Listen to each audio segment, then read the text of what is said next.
This is Mastering Real Estate with Master Sergeant Brian Wignall from the Wignall Group and the F.C. Tucker Company. On this show, we walk you through the process of home buying, maintenance, investing in real estate, and selling your home. Each week, we'll be joined by one of our platoon of local real estate experts to inform us about the various facets of the real estate industry. Whoa, whoa, whoa, whoa. Wake up, we gotta go. Wake up, we gotta go. Hello and welcome to Mastering in Real Estate. This is your host, Master Sergeant Brian Wignall with the Wignall Group Real Estate and the F.C. Tucker Company. And I'm joined here by my co-host, Matt Lottis from Pillar to Post Home Inspection. Well, good afternoon, everybody. Brian, what are we going to talk about today? Listing houses, I think? Absolutely. Today's topic, we've already gone over the process of buying a house. Today we're going to talk about the process of listing a home. Yeah, everybody likes to talk about home purchases and how you go through and buy a house because for a lot of people that's a way more interesting topic than actually listing it. But in my experience, as we're sitting here talking about this and I'm thinking about it, it's funny. I meet way more brokers, way more realtors who actually concentrate on the listing side of things and not on the buyer's side of things. And I've always assumed that's because being a buyer's agent is a little more work intensive than being a listing agent. But is that actually true? Or is there just as much or if not more work that goes into the listing agent side of things? Well, there's less traveling around with your clients, so that part's true. But you know something, the necessity for a competent agent is probably even greater when you deal with listing a house, because this is the guy or the woman that's going to determine how much you get for your most valuable asset. So really, really critical position, and you really need to qualify well the person you choose to use to list your home. And as I think about it, there's probably even more emotion on the selling side than there is on the buying side. I mean, some people don't get attached to their houses and they move often enough that it's no big deal. But, you know, we deal with a lot of folks on both sides in your part of the business and in my part of the business where those people have been in that house for 20, 30, 40 years, and you develop a pretty strong emotional attachment to that house. Absolutely. And I think sometimes it clouds your ability to accurately see the overall condition or value of your home. And then in addition to that, you know, I have had to deal with people that are going through divorce or, you know, other financial problems. And so there's a little bit of counseling that goes into working as a listing agent as well. Yeah, I can absolutely attest that it really clouds the way people feel about their house because, well, as the inspection company, we're the folks coming in and actually having to criticize that house and tell somebody what's wrong with that home they've lived in for 20 or 30 years and no, they didn't fix this right or no, they didn't fix that right. And sometimes we get to tell people, no, you've done a great job maintaining the house and there really isn't wrong with it, but that's kind of the exception to the rule, not the reality of most situations. Absolutely. So you guys are the bad guys. Exactly. When it deals with sellers. Well, one of the things I would say is your first step to listing a home, and it's going to be the same first step that you have when you're looking at buying a home, and that is finding a good agent. And we're going to talk about a couple of traits that I think are critically important in finding that agent to list your home. And amazingly, Matt, they are two of the same traits that are very important in finding an agent to work with as a buyer. And the first one is you need to find a buyer that is collaborative.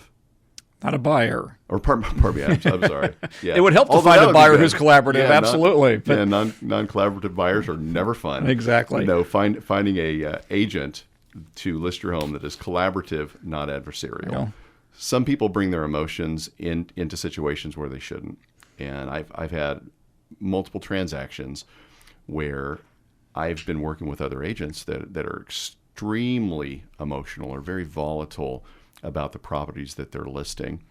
And one of my jobs as a listing agent is to mitigate emotion on the part of the sellers, right? This is a big decision. People get really emotional and they get frustrated. And when things don't go according to plan, you know, they get anxious. And so one of my jobs is to keep everything cool, keep everything smooth, and just work with my clients and kind of lower the emotional intensity. Now, if I'm having a hard time controlling my own emotions, how am I going to do a good job with that?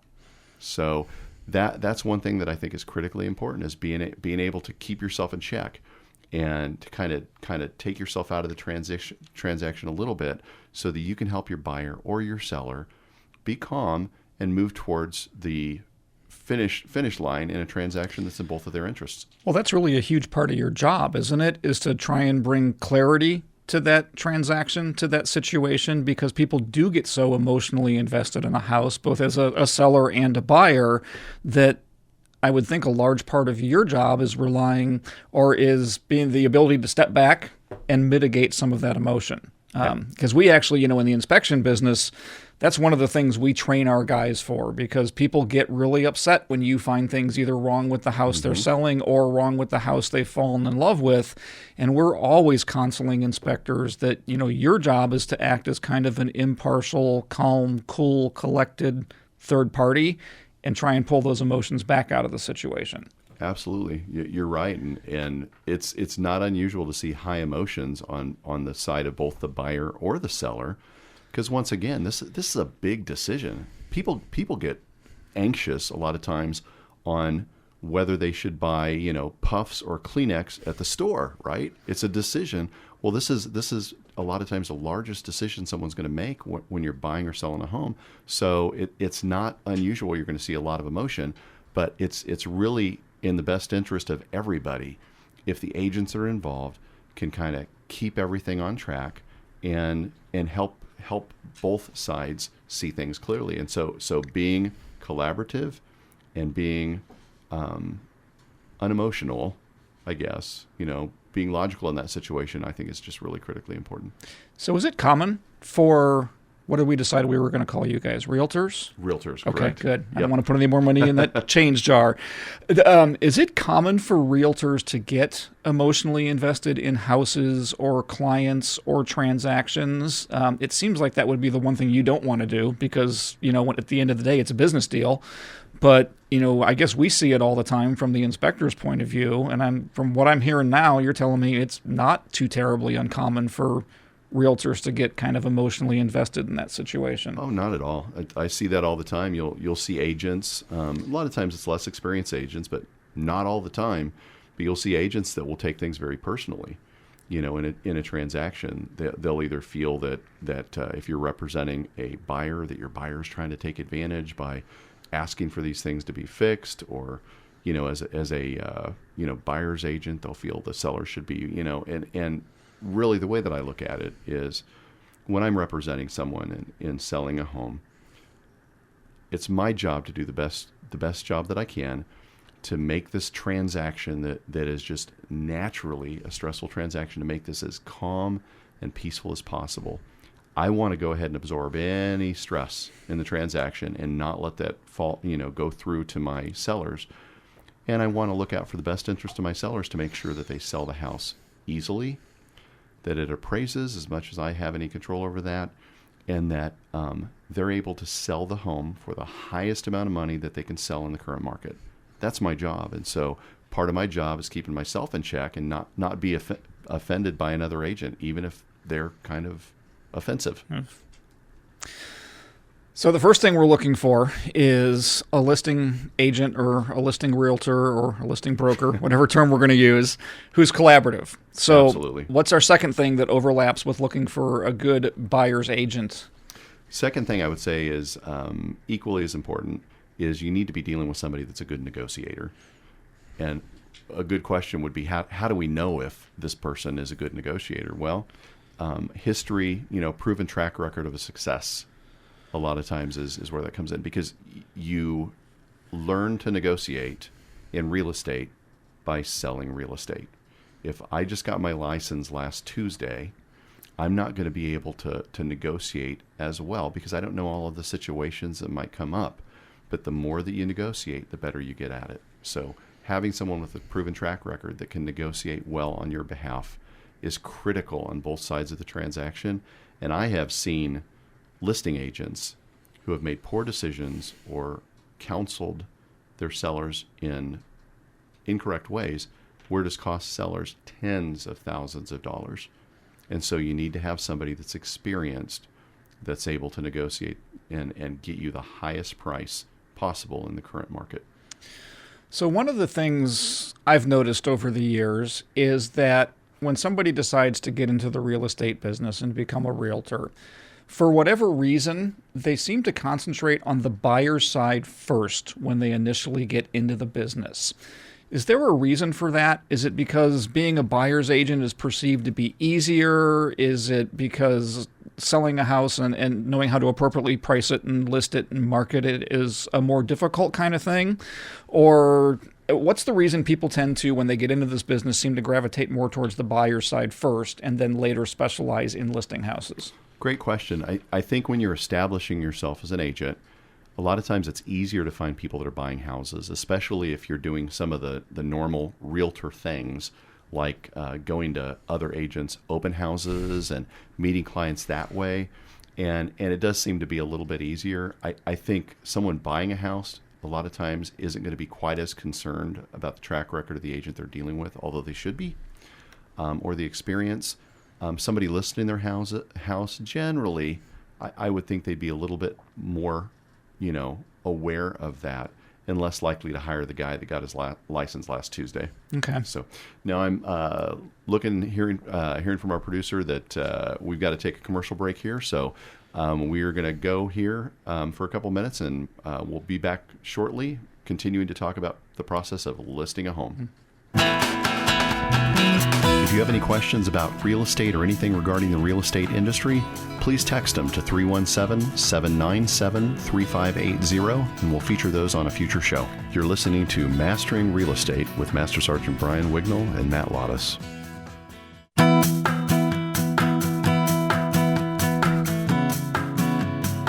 And welcome back to Mastering Real Estate.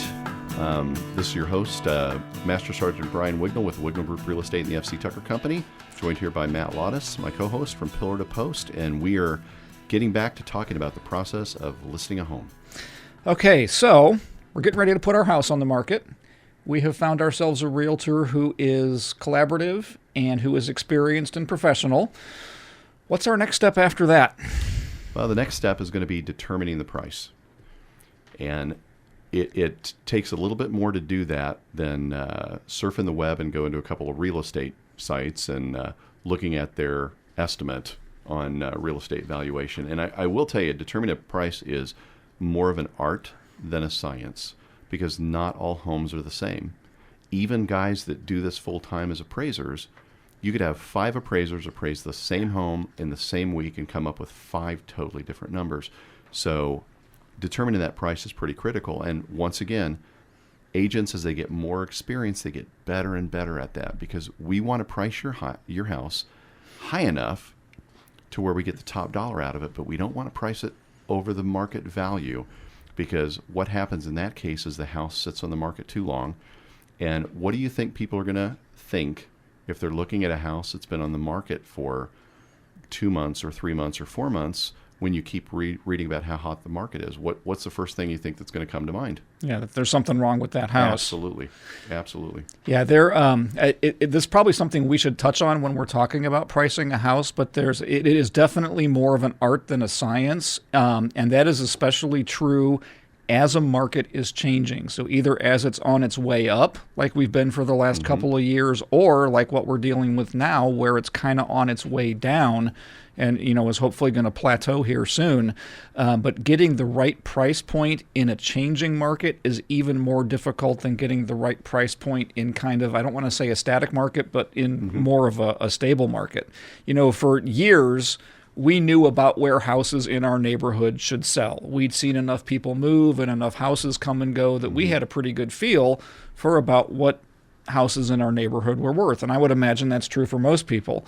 Over the course of the last 3 years, houses have sold for prices, sometimes for cash, for numbers that I just couldn't believe, and that I don't honestly think were, sustainable in the long run. And now they've come down a little bit, but today, I wouldn't have any idea how to go about pricing a house, even in my own neighborhood, where we've got a, finger on the pulse of what's going on there. Absolutely. So that's why that is critical. You're right, Matt, because you price it too high, it sits, and the longer that thing sits, the more it adversely impacts the ability for it to sell at a high price. I used to be in retail sales years ago, and one of the things that they would always say with retail sales, especially like clothing sales, is it doesn't get more valuable, hanging there on the rack. And that's why you see shops 50% off, 60% off, 80% off until it sells. Houses are kind of the same way. They're not getting more valuable sitting on that market longer and longer. And we really want to generate interest and excitement and get that thing sold. And that's in the best interest of your seller. And it's in the best interest of getting the top value for that property. This is a total detour from what we're talking about. But as an illustration of what you just mentioned with stuff sitting, not getting more valuable, my son has figured out that he loves candy corn for some sick reason because it's the worst Halloween candy ever. But he got it. I hate to argue with you. Oh, no. Peeps is the worst Halloween candy ever. Peeps is an Easter. Wasn't Peeps an Easter candy? I agree with you that it's terrible. You're absolutely right. But I'm sorry. You said cruddy candy and that immediately popped. That it absolutely. And my mother loves Peeps. She would buy them when I was a kid, open them up and sit them on top of the refrigerator so they would get stale. And apparently that somehow made them better. But my son figured out that because he loves candy corn and yet he is cheap at the same time, that if he waits until after Halloween to buy his candy corn stash, he's going to get a better deal on it. Mm-hmm. He went to Meijer literally last night and bought himself 10 pounds of candy corn for $10. It was down to $1 a bag, but it's a perfect illustration of things generally do not get more valuable the longer they sit, whether that's a house or candy in a retail location. So here's the question for you. Sorry for that detour, folks. It reminded me of it because I didn't think he'd find any candy corn, but lo and behold, he did. Is there a good number for how long a house should be on the market? Is there a magic number between, say 60 and 90 days, or does it just depend on the market? It just depends on the market. It also depends on the price range. If you are listing a house that's $1 million, that's going to sit on the market a lot longer than that house that's $200,000 or $300,000. So there are a lot of factors that play. But anytime that I'm doing a CMA or comparable market analysis with a potential seller, that's one of the things that I look at. What is the average days on market in your specific subdivision? And if we get to that point where it's not sold, well, we need to look at what can we do to try to increase interest in this property. Now, luckily, I don't have that happen a whole lot. So you guys actually have data that you can look at that will tell you for, kind of neighborhood by neighborhood, how long houses are sitting on market and what a reasonable length of time might be for that size house in that part of town. Absolutely. Okay. So there is some numerical guidance that you can get that's not just completely, an art form or an educated guess when you go to put that house up for sale. Okay, so I got another question for you. Mm-hmm. How do you price that house? And I know that's a very open-ended question. Do you start looking at comps in the neighborhood, what houses have sold for, comparable square footage, that kind of thing? What are some of the, I don't want to say hard and fast factors that go into pricing that house, but what are some of the things you look at when you determine the listing price for a property? Now, that's a great question. Now, I will tell you that we could do a whole show on property valuation, so I'll be very, very quick in explaining this. But normally what I'll do is I'll first of all look within the subdivision. And if I can't find a reasonable amount of data within that subdivision, then I will take and go to equivalent subdivisions that are very, very close within a certain radius. And then I'll try to find houses that are very similar. If we're comparing ranch homes, I'll look at other ranch homes. If we're looking at, properties that have, 3,000 square feet, I'm not going to try to do a comp with something that has 5,000 square feet. So we'll kind of look at that. Now, once again, the whole thing of this being more of an art than a science, unless you're in a subdivision with identical homes, and there are some budget neighborhoods where that's the case, but unless you're in a subdivision with identical homes, there's a little bit of personal, what would be like opinion on valuing certain items. How much does a fourth bedroom add to a house as opposed to a third bedroom on identical houses? Well, I don't know. My normal formula, I would say about $5,000, but somebody could debate that. What's the difference between a 2-car and 3-car garage? How much does that add? If somebody's got granite or quartz counters as opposed to Formica, what does that add into the equation? What kind? If you've got fiber cement, how does that compare to an identical house with vinyl siding or brick? So there's a whole lot of personal opinion that goes into that, both on the appraisal side and on just establishing a price. But that's why, once again, experienced agent is going to be good, because they're going to have that experience to be able to look at that and say, with my experience, this is where I would recommend listing. But ultimately, it's still up to the seller what price we list at. So, just like every other part of this business, having an experienced professional realtor on your side is going to pay dividends in the end. So that leads me to, well, and I see this all the time, so I'm just going to ask you about it. We see realtors brag in emails, TV ads, that they sold this house for X number of dollars over listing, $30,000 over listing, $40,000 over listing. Is that the sign of a good agent? Did they somehow negotiate that price up, or did they do something wrong when they determined the price of that house? The answer to that question is yes. Okay. That could be a factor of a couple different things. First of all, the 3 criteria for a house to sell fast and high would be: number 1, it needs to be move-in ready. Number 2, it needs to be priced well. You can't price high or it's going to be languishing on the market. And number 3, it needs to be listed well. Now, if you have a really good agent, they might have that property listed on 120 external websites. There are things that we can do to draw interest. We can send out pre-listing postcards. We can, start it out as a pocket listing. A whole lot of stuff that we can talk about that can help that house market well. But ultimately, when you see a lot of that going on, I think it's a factor of probably 2 things. Number 1, the market. You could be fairly inexperienced over the last couple of years and list houses, and if they were move-in ready, if they had the other factors going for them, if they were move-in ready and marketed well, they would sell quickly, and depending on the area, a lot of times well over list. So that was more of a factor of what was going on in the housing market at the time. Now, the other thing that can go on, and I have seen agents bragging about this too, and I know kind of what's behind it, is if an agent is not as experienced at pricing a home. Say they come in there and they price that home at $50,000 below market value, and that house sells in 2 days for $40,000 over.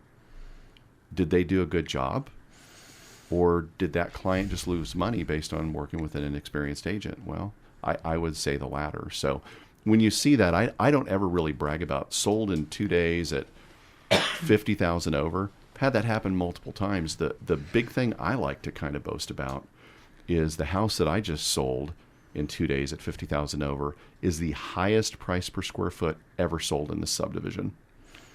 So that's more of my bragging point, because I want to sell my house and have it be the highest in the neighborhood. Selling it quickly isn't necessarily a sign of a good agent. Yeah, I have seen realtors deliberately list a house under market in the hopes of sparking so much interest that they get, a bidding war and manage to drive the price of that house up. I don't know that was terribly common here in central Indiana, but, talking to inspectors in other parts of the country, I do know that was a fairly common tactic. It just always seemed to me that when you can go out there and say, I sold a house in 2 days for $50,000 over list, it's either the market is overheated and it really wasn't anything that you as a realtor did, or you kind of underpriced that house to begin with in an area where there was high demand. So I never really put a lot of stock in, sold at $50,000 over list. Yeah. But you see that out there all the time. Absolutely. So we've come to another break. This show is just absolutely flying by today. So thanks for listening to us this afternoon, and we will be right back to continue talking about listing houses. If you have any questions about real estate or anything regarding the real estate industry, please text them to 317-797-3580, and we'll feature those on a future show. You're listening to Mastering Real Estate with Master Sergeant Brian Wignall and Matt Lottis.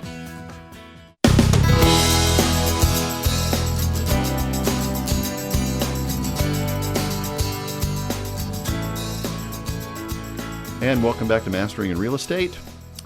Before our break, we were talking about the process of listing a home, and we just finished up talking about how critical it is to determine valuation, and that's why you want an experienced agent, so that house sells at the top price and doesn't languish in the market.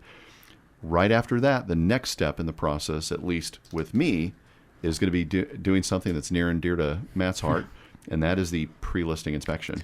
Yeah, that should be the next step in the sales process for everyone, but unfortunately it's not. It's probably only the next step in the process for maybe 10 or 15% of the houses that get put on the market out there. And for the life of me, I don't understand why more people do not get pre-list inspections, because it just makes the transaction itself go so much smoother in the end. So obviously I kind of have a vested interest in that part of the transaction. But I'm going to kind of flip it around on you here, Brian, and ask you why you think more people don't get pre-list inspections. Well, I think probably a couple different reasons, but I think the primary reason is I think agents that are like non-comfort,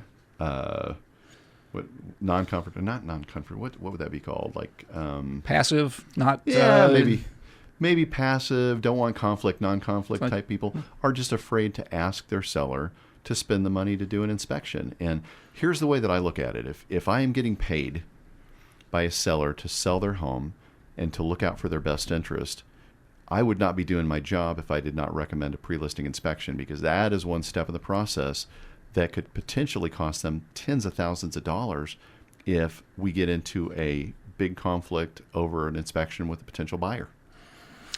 Yeah, we've always kind of, worked under the assumption that people don't get pre-list inspections because they either A, don't want to spend the money, or B, quite honestly, they're afraid of what we're going to find during that pre-list inspection. And we're going to find all kinds of stuff wrong with the house, and it's going to cost them tens of thousands of dollars to have to fix it.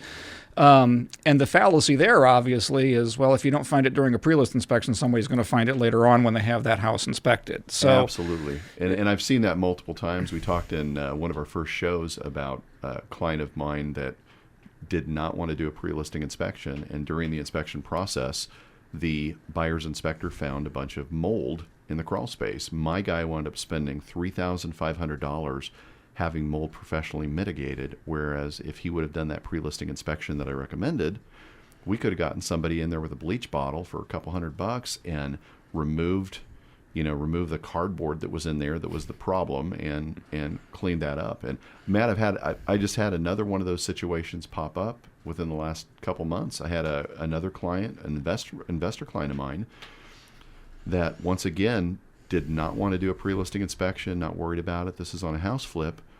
And guess what they found? They found that the attic had mold. Surprise, surprise. And number two, they found out that there was bad decking on the roof, and it needed a new roof. So my client wound up spending somewhere in the neighborhood of about $11,000 between mold mitigation and a brand new roof. And if I would have been able to do that pre-listing inspection, if we would have done that, and my client at that point would have paid for that, we might have got another $10,000 for that house. But at this point, we're throwing the stuff in for free because we're already in a transaction. Yeah, you could have either changed the price point of the house a little bit, and you actually could have used that in marketing the house, that it's got a brand new roof on the darn thing, and that the attic has been fully gone through and everything is fine. Absolutely. And I've had the same thing happen with HVAC, where an inspector that's representing the buyer finds out that the HVAC is old, needs to be replaced. And once again, if I'm selling your house, every little thing you've done to your house, I can put on it to make it more valuable, to make it sell higher, to make it appraise higher. And if I can advertise your house as having a brand new HVAC or having a new roof, abracadabra, we've just increased the value, and it makes it easier for me to sell your house at a high price. Yeah, well, again, we've been in a weird market for the last couple of years. So we had a run of people here who just didn't want to do anything to their house. They wanted to put it on the market because they basically knew it would sell because there was such an inventory shortage out there. But in a more normal, more stable market, the worst possible case scenario, if we as inspectors find a whole bunch of things wrong with that house, is you just adjust the listing price of it and make it more of an as-is situation or a minimal fix situation. And you market it up front with, it needs work, but you're getting a great deal on this house. And then the buyers can come in later and do the work on that property. So mostly it's psychological reasons that people don't want to do a pre-listing inspection. Try to decide where we ought to go from here, because actually we haven't touched on either of the real reasons that I, as an inspector, think that you ought to get a pre-list inspection done. And they're usually not what people think of. We've kind of touched on the first one here. The first reason I think people ought to get a pre-list inspection done is because unless you've taken perfect care of that house, there's probably going to be some stuff on it that needs to be fixed. But if you as the seller know that going in, you can control the cost because you can control the contractors. You have time to get multiple bids. You have time to find the appropriate solution. And people aren't in a panic to get it done right now. So I'm sure you as a realtor have faced situations selling things where you just have to get something fixed and you're paying a premium for it because they didn't deal with it ahead of time.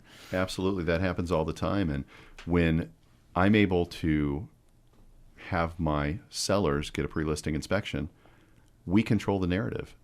We can look at that objectively and say, let's fix this. I'll go over that inspection report with my seller just like I would if they were buying the house. These are the things that I would ask for as as a buyer's agent. So let's fix these ahead of time. And then not only that, Matt, one of the other things that's great is we can take that inspection, especially if it's by a reputable or a well-known inspection company. We could take that inspection. I can upload that under supplements. And if I show that I've repaired any issues that are problematic, that takes that off the equation. But number two, I found that in a market where we have so many people moving to Indiana from out of state, so many people that aren't even looking at these houses in person, there are multiple situations where people don't even get inspections. Correct. They go off of mine, and my inspection is the one where I can control the narrative. So let me throw a couple numbers at you here. Mm-hmm.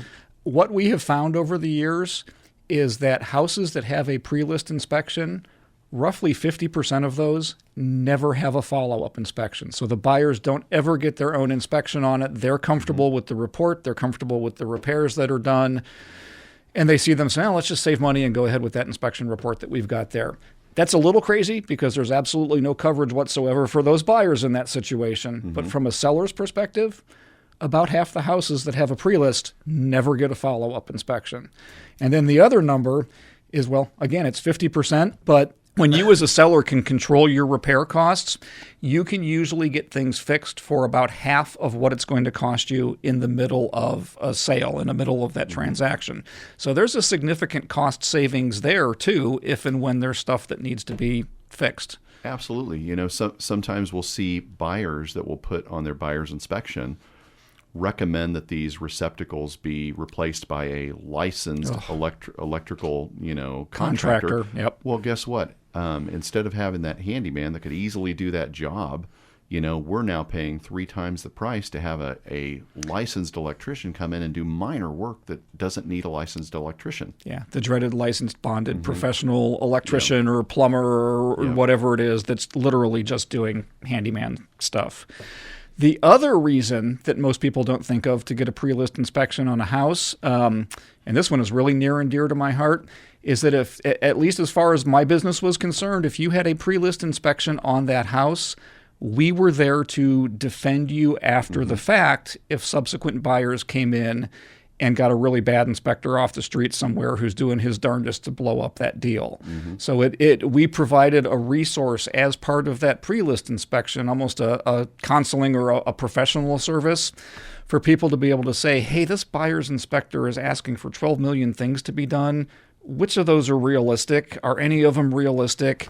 And can you kind of help us, respond to that other inspector? And that to me actually is the most valuable part of a pre-listing inspection.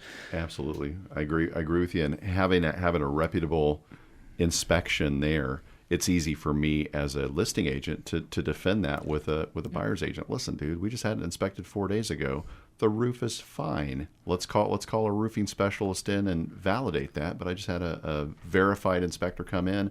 We've already looked at all that. Yeah, and it's what we have found over the years is more often than not that buyer's agent will go to you as the listing agent and say, yeah, I don't know where they got this guy from, but it makes it much easier to negotiate that whole deal. We are at the end of another segment, believe it or not. So let's take a break here, and I got a couple more questions for Brian about the listing side of things when we get back. If you have any questions about real estate or anything regarding the real estate industry, please text them to 317-797-3580, and we'll feature those on a future show. You're listening to Mastering Real Estate with Master Sergeant Brian Wignall and Matt Lottis.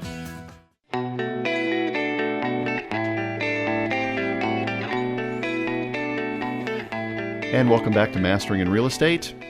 When we left for the last break, we were talking about pre-listing inspections and the importance of that. And Matt, you had a couple things you wanted to say still in that vein? I actually have a question for you, and I'm really curious what the answer is here. When we're talking about pre-listing inspections, are there any tests or inspections that sellers shouldn't get, like a radon test or a well water test or, a lead or asbestos test? Any of those? Obviously, we want them to get a really good, solid home inspection, but are there any ancillary services that they should or should not consider as part of that pre-list process? Great question. I generally will only recommend a basic inspection, and there's a couple reasons behind that. Number one, it's cheaper, so people aren't as concerned about the price when we're doing a basic inspection. In fact, my son is getting ready to list his house here in about a month, and we're already talking about coordinating him getting a pre-listing. So I will go with a basic inspection. I don't do radon, and there's a couple reasons why I don't do radon. Do you want to? There's one of them you probably already know. Well, Brian has attended a lot of radon classes that we've taught over the years, so now I'm really curious if anything that I've been saying over the years has sunk in here. So I'm going to throw it back to you and say, why don't you recommend a radon test on a sale? Well, two reasons. First one is radon results fluctuate based on barometric pressure. So if we're testing on a really, really wet day, they're going to be a lot higher than if we're testing on a really dry day. So I could do a radon test on a house as a pre-listing, and it could test high, whereas it wouldn't test high at a later date. And you know something? If we test as a seller and someone listing their house, we're obligated to put that in our seller's disclosure unless we mitigate that. So if I test and it tests high on radon, even if it's over just by a fraction, we're obligated to either disclose that or get it repaired. And radon mitigation on average costs about $1,200. Yep. So my sellers might not be tripping out too much about spending $550 on a basic inspection. But if I go back to them and say, hey, guess what? We also should spend $1,200 to get this taken care of, that would be a problem. And the other thing is a lot of buyers don't test for radon. So I don't want to deal with something that's not likely. Most buyers, however, do an inspection. So we want to look at the broad overall view of the house and make sure everything looks good. So just so you guys as an audience know, Brian is not being shady in any way, shape, or form here. I would fall exactly the same way he does on this. Radon levels vary and fluctuate so much depending on the time of year that it actually just makes things more confusing and more uncertain to test for radon outside of the actual transaction. This time of year, it's cold, it's cloudy, it's a little drizzly. So all of those things that lower barometric pressure out there are going to increase the chances of having a high radon test. So if we do a test today and then we have a nice day in the spring or summer, you're going to get two completely different results. So yes, I don't think there's any point in doing that radon test as part of a pre-list. And I completely agree with you that everybody has different sensitivities and different concerns. So doing a lot of environmental testing like lead or asbestos or stuff like that is kind of a waste of money until you know what your buyer concerns are in that case. So I fall actually exactly where you do. Good basic home inspection, and I would probably leave it at that. Everything else is just going to make it more confusing. Awesome. Well, that is some of the reasoning behind getting a pre-listing inspection done. And once again, I think that's critically important.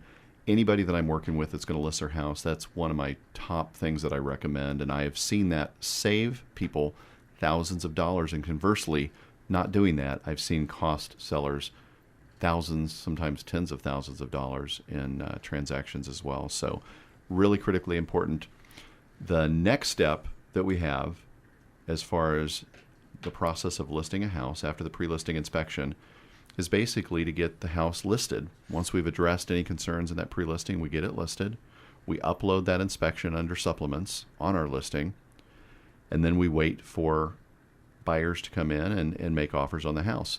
And I will go through this really quickly, but one of the other reasons that experience and negotiation is really critically important is when you're dealing with offers on a house, it's really important that you're dealing with an agent that knows how to look through all of the minutia in a purchase agreement and explain that to you in such a way that you understand what's going to be the best offer for your specific situation.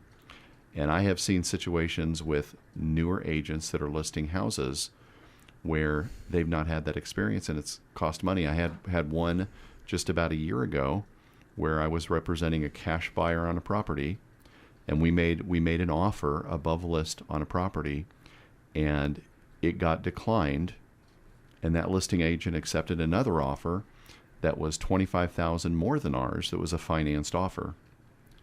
Well, guess what happened? They did the appraisal, and the appraisal came in at $40,000 less.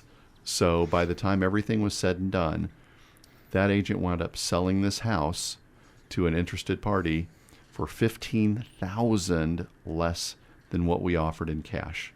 Because by the time that appraisal came through, my person had already found a house. So that's just one of those nuances of experience where that's really important. You want to have an agent that's got your back, got your six, like my commercials say, and that's experienced enough to know what they're doing in that negotiation process. So I was going to ask you, is the best offer always the highest offer? And I would imagine in most cases it probably is, but there are obviously going to be some situations where the best offer isn't necessarily the highest offer. Absolutely, and that's why it's important to have someone that understands that and knows how to look at that. Because if that best offer is higher than what an appraisal is going to come at, if it's not cash, it's monopoly money, guys. Yeah, exactly. If your house is worth $400,000 and we get a $410,000 offer and we get a $490,000 offer from somebody that's financing, take the $410,000 cash offer because that $490,000 is unrealistic. It will never appraise at that, and all that's going to be happening is frustration when that house appraisal comes in low.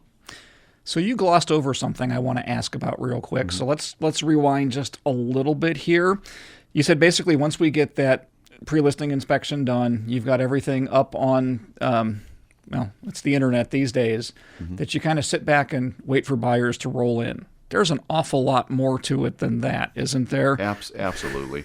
I kind of glossed over that. We're going to cover that in a whole show, some of the things that are done to list a house. But a good agent is going to be doing things like having that listed on external websites. We have a secretary at my office that's her job, is to list, and we have most properties that we list on anywhere from 120 to 140 different external websites.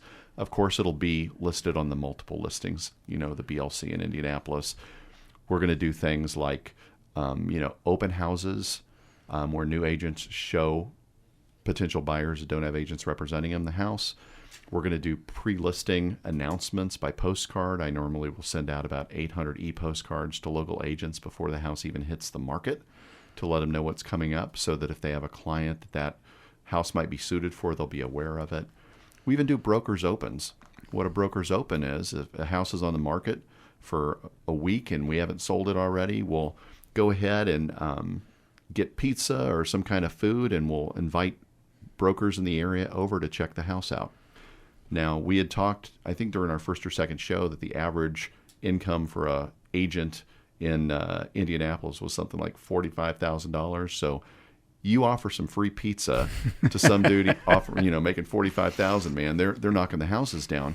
But that's a way to get people into the house, so that if they wind up running into a client that's looking for that 3-bedroom, 2.5 bath in Beech Grove priced under $400,000, they've already been to it before. So yeah, there's a whole lot of moving parts in getting this thing marketed.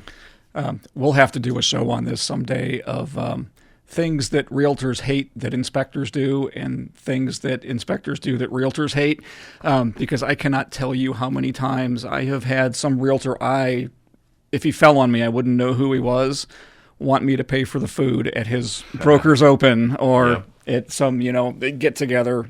So there's a lot of that goes on. The point being that there's a lot of marketing that takes place between determining the sale price of that house, getting a pre-list inspection done, and then actually getting it sold. So, again, a professional, competent realtor is going to be out there actively marketing that house. There's way more to it than just putting it out there on the BLC. Absolutely. And thanks for bringing that up. I didn't mean to gloss over that, but you're absolutely right. The difference between a good realtor and a great realtor is the one that's going to be doing all that extra supplemental stuff, from taking professional photos of your property to doing all the other stuff we were talking about to get you that that top dollar in your market. So I don't imagine we have too terribly much time left before we're done here. So let me ask you this question. How much does it actually cost to list a house? Now, if you're going to do a pre-list inspection, there's a cost involved there. If you're going to have to do some repairs to that house, there's kind of an unknown amount of money involved there. Are there other costs involved that people should be aware of when they go to put that house on the market? Or is it relatively inexpensive to do so? Well, I don't know if it's relatively inexpensive. I would say that a good realtor is worth their weight in gold. A good realtor is going to get you more money than what you would ever pay in any kind of commission to that real estate agent. Some of the other fees that you might have at closing, sellers are going to be paying title fees. Okay. There's a title insurance that's called owner's title policy, and that price could vary based on the title company and based on the price of the house. But there will be some fees addressed. But one of the things I also do as a listing agent is I have a little sheet, a spreadsheet that's got a lot of those costs already figured out. And once we figure out what the payoff is on the house, we can figure out what's called a net proceeds sheet. So, Matt, if we sell your house for $650,000 and you have a loan of $230,000, this is going to be what your real estate fees are going to be. This is going to be what your title fees are. This is what I'm estimating it's going to cost for pre-listing inspection and to repair those 2 windows that have the bad thermal seals if we choose to do that. And this is what you get as far as net proceeds at closing. And we can generally get pretty close on those estimates. And I would imagine that for a lot of houses out there, there's probably some sprucing up that you would recommend as well. New carpet if the carpet's worn out, more neutral paint colors, kind of the things people are used to, hearing from watching real estate shows on TV. But that probably figures into the cost of sale of most houses as well. Absolutely. And that's one of the things when I meet with potential sellers, I'm going to be doing a market analysis. And part of that market analysis is the overall condition of their house. Okay. And I will have feedback on what I think they need to do to that house to fetch top dollar. Now, one thing I want to say real quick, and we don't have a lot of time left today, but I don't want anybody to feel like you have to pay a lot of money to repair your house to get your house on the market. I've seen so many people that will go with iBuyer programs because they'll buy the house as is and pay all real estate fees and all that, and they wind up selling their house for 20, 30, 40% less than we could sell it for on the market without doing a single thing. You can still sell your house as is on the real estate market and still get good money.